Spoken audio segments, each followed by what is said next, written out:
اعوذ باللہ من الشیطان الرجیم بسم اللہ الرحمن الرحیم یا ایھا الذین آمنوا لا تدخلوا بیوتا غیر بیوتکم حتی تستأنسوا۔ اب اس حوالے سے بہت سے جو احکام آ رہے ہیں، یہ سورہ نور اور سورہ احزاب ان دونوں میں معاشرتی احکامات ہیں۔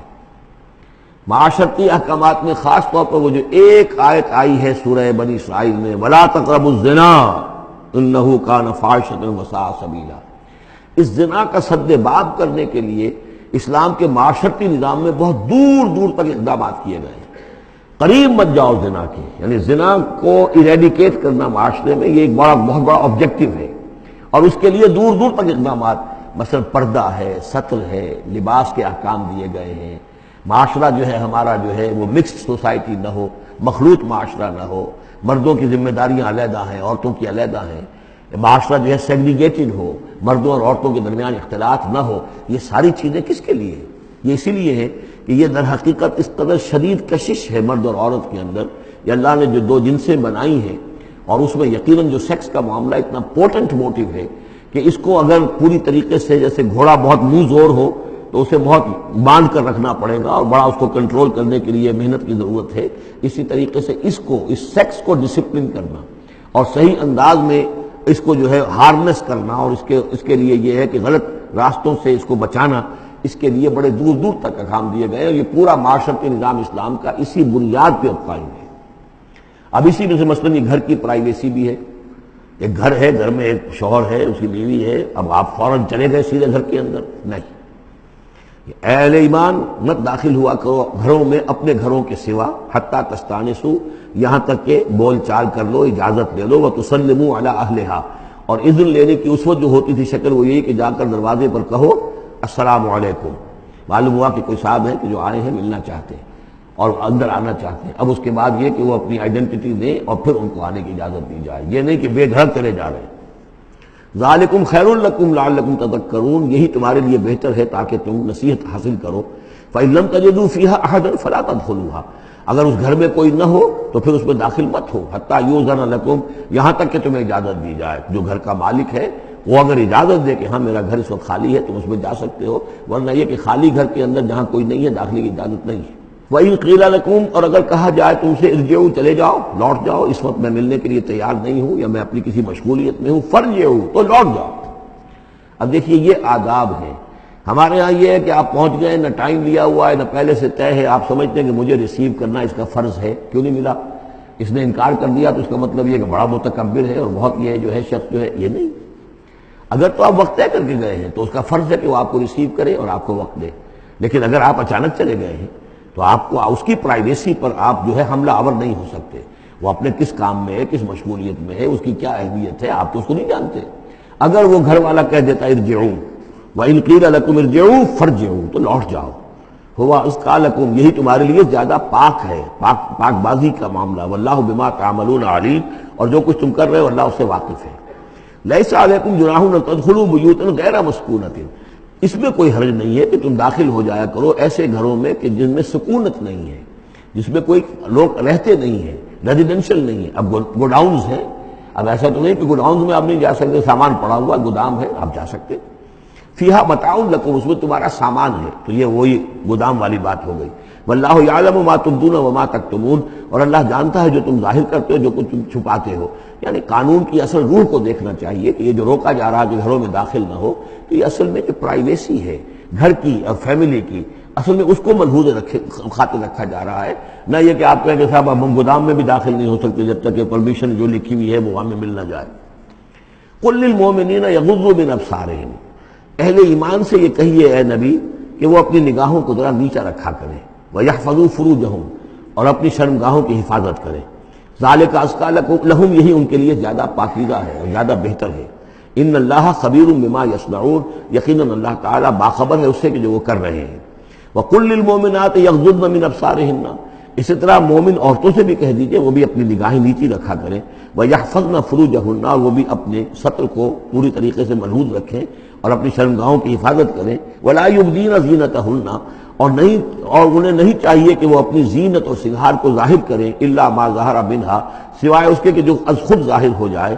وَلْيَضْرِبْنَ بِخُمُرِهِنَّ، اور چاہیے کہ وہ اپنے گریبانوں کے اوپر اپنی اوڑھنیوں کے بکل مار لیا کریں، بِخُمُرِهِنَّ عَلَى جُيُوبِهِنَّ، یہ خمرہن جمع ہے خمار کی، خمار کہتے ہیں اوڑھنی۔ ایک دوسرا لفظ جو ہے وہ آئے گا سورہ احزاب میں، ان دونوں الفاظ کو علیحدہ علیحدہ رکھیے۔ تو یہ ہے کہ اپنے گریبانوں کے اوپر، گویا کہ یہ بھی پرانا ہمیشہ سے لباس، عورت کے لباس میں اوڑھنی بھی تھی اور عورت کے لباس میں چادر بھی تھی۔ چادر وہ لے کر نکلتی تھی جب گھر سے باہر جاتی تھی، اور اوڑھنی وہ رکھتی تھی جبکہ گھر کے اندر ہوتی تھی۔ یہی جو ہماری تہذیب کے اندر ہے، یہ عرب کی تہذیب میں پہلے بھی تھا۔ چہرے کا پردہ نہیں تھا عرب میں، چادر وہ لے کے جاتی تھی تو چادر اپنے اوپر ڈالتی تھی، اور مرد بھی چادر کے بغیر نہیں ہوتے تھے، نہ کوئی مرد بغیر چادر کے نہ عورت، بلکہ چادر ہی سے ایک شخص کا رتبہ معین ہوتا تھا۔ کسی کی چادر بڑی شاندار ہے، دوشالہ اوڑھا ہوا ہے، بہت قیمتی ہے، تو وہ بڑا آدمی ہے، وہ سردار ہے۔ کسی کے بیچارے کی جو ہے معمولی سی چادر ہے۔ اور اسی لیے اس حدیث میں آتا ہے کہ جو شخص تکبر کرتا ہے، الکبر و ردائی، تکبر جو ہے وہ تو میری چادر ہے۔ اور یہ عرب میں یہ بڑا کسی شخص کی توہین کرنی ہوتی تھی، اس کی چادر گھسیٹتے تھے، گویا کہ اس کی عزت جو ہے اس کو کھینچ لیا ہے۔ تو اللہ فرماتا ہے کہ جو تکبر کرتا ہے وہ گویا میری چادر گھسیٹ رہا ہے میرے کندھے سے۔ اس درجے جو ہے اللہ تعالیٰ جو ہے اس میں اپنی توہین محسوس کرتا ہے۔ تو وہ اپنی ان اوڑھنیوں کے بکل مار لیا کریں اپنے گریبانوں پر، یعنی یہ کہ یہ انسان کے لیے، عورت کے لیے، یہ اس کی زینت کا ایک بہت بڑا حصہ ہے۔ اس کی جو بھی چھاتی ہے اس کے لیے ایک اضافی کرتا اس نے پہنا ہوا ہے، لیکن کرتے کے اوپر مزید جو ہے یہ ایک بکل اس کی اوڑھنی کا ہو۔ وَلَا يُبْدِينَ زِينَتَهُنَّ، اس کے سینے کے اوپر یہ اضافی ہو جائے گا، وَلَا يُبْدِينَ زِينَتَهُنَّ، اور نہ وہ ظاہر کرے اپنی زینت کو۔ اب یہ ہے جو محرموں کی فہرست آ رہی ہے، جس کے سامنے عورت کھلے چہرے کے ساتھ آ سکتی ہے بلا حجاب۔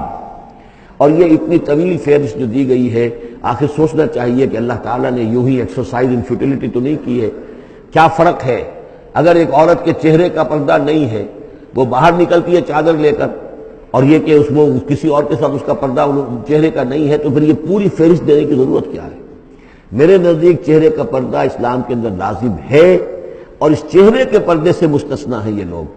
کون لوگ مستثنا ہیں؟ الا لبعولتہن، ان کے شوہر نمبر ایک، او آبائہن، یا ان کے باپ، اور باپ سے مراد باپ، دادا، چچا، یہ سب چلیں گے۔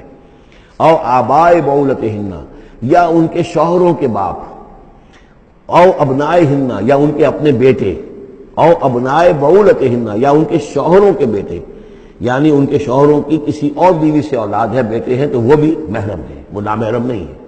او اخوانہن، یا ان کے اپنے بھائی، او بنی اخوانہن، یا ان کے بھائیوں کے بیٹے، او بنی اخواتہن، یا یہ ہو گئے، او بنی اخواتہن، یا ان کے بھانجے، او نسائہن، یا ان کی عورتیں، اپنی عورتیں، جان پہچان کی عورتیں، عام عورتیں نہیں، نسائہن، او ما ملکت ایمانہن، یا یہ کہ جو ان کے غلام اور ان کی لونڈیاں ہیں۔ اکثر و بیشتر اہل سنت کے نزدیک یہاں مرد غلام مراد نہیں ہے، بلکہ لونڈیاں مراد ہیں۔ اب التابعین غیر اولی الاربۃ، یا ایسے تابع لوگ جو کہ صرف خدمت گار ہیں، بعض اوقات ہوتا ہے خاندانی طور پر جو ہے وہ خدمت گار کرنے والے ہیں، باپ بھی کہیں ملازم تھا اسی گھر میں، اب اس کی اولاد بھی وہیں پر ہے، وہ بھی کام کر رہی ہے، بچپن سے وہیں پلے ہیں۔ ایسے لوگ ہوتے ہیں کہ جن کو واقعتاً پھر اس گھر کی خواتین سے اس طرح کا خیال کبھی نہیں آ سکتا کہ ان کے بارے میں وہ کوئی بری بات سوچے۔ ابھی تابعین غیر اولی الاربۃ، یا وہ تابع کہ جو کہ کوئی غرض نہیں رکھتے اس قسم کے معاملات سے، من الرجال، مردوں میں سے۔ اب الطفل الذین لم یظہروا علی عورات النساء، یا وہ لڑکے کہ جو ابھی عورتوں کے جو مخفی معاملات ہیں ان سے واقف ہی نہیں، ابھی وہ جنسی جو بھی باتیں ہیں ان سے واقف نہیں ہیں۔ ولا یضربن، یہ اب یہ فہرست مکمل ہو گئی۔ یہ ہیں محرم لوگ جن کے سامنے عورت بغیر چہرے کے پردے کے آ سکتی ہے۔